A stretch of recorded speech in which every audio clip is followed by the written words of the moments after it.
அனுதினமும் நமக்கு உணவு கிடைக்கிறது, அனுதினமும் கடவுளுடைய ஆசீர்வாதம் கிடைத்து கொண்டே இருக்கிறது.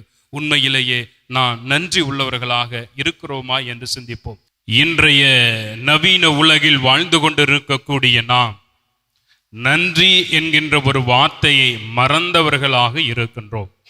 இந்த பிராணிகளை, இந்த விலங்குகளை, இந்த 5 அறிவு படைத்த இந்த விலங்குகளை தாண்டி 6 அறிவு படைத்த மனிதன் நன்றி கெட்டத்தனத்தோடு வாழ்ந்து கொண்டிருக்கிறார் என்பதுதான் உண்மை. திருத்தந்தை பிரான்சிஸ் அவர்கள் குறிப்பிடுகிறார்கள், நன்றி உணர்வோடு இருக்க வேண்டும். குடும்ப உறவில், திருமண உறவில் தேங்க்யூ, நன்றி என்று சொல்லி பழகுங்கள். அது உங்கள் குடும்ப உறவை ஆரோக்கியமானதாக மாற்றும் என்று குறிப்பிடுகிறார். அன்புக்குரிய சகோதர சகோதரிகளே, மனிதர்களாகிய நாமே இத்தகைய நன்றி உணர்வோடு இருக்க வேண்டும், மற்றவர்கள் நன்றி உள்ளவர்களாக வாழ வேண்டும் என்று நினைக்கிறோம் என்று சொன்னால், நம்மை படைத்த கடவுள் மேலானவர், உயர்வானவர். அந்த இறைவன் நாம் நன்றி உள்ளவர்களாக இருக்க வேண்டும் என்பது நினைப்பதில் ஐயமில்லை. இந்த தொழுநோய் பிடித்த அல்லது தொழுநோயால் பீடிக்கப்பட்டுள்ள இந்த மனிதர்களின் நிலை யூத காலகட்டத்தில் இஸ்ரேல் மக்கள் பட்ட கஷ்டங்கள், கவலைகள் ஏராளம் ஏராளம். இவர்கள் வெளியே வருவதற்கு தடை செய்யப்பட்டவர்கள்.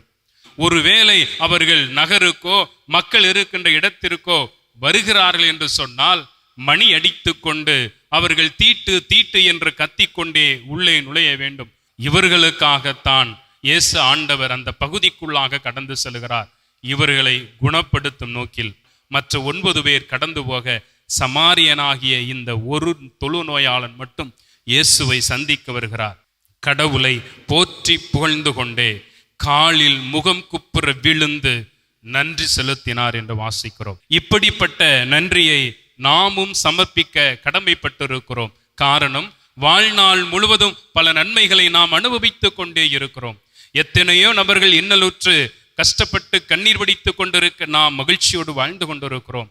பல நோய்களாலும் பல வேதனைகளாலும் இக்கட்டான சூழ்நிலைகளாலும் வாழ்ந்து கொண்டிருக்க நாம் மகிழ்ச்சியாக இறைவனை புகழ்ந்து ஆர்ப்பரித்து பாடிக்கொண்டிருக்கிறோம். எனவே நாம் நன்றி சொல்ல கடமைப்பட்டவர்களாக இருக்கிறோம்.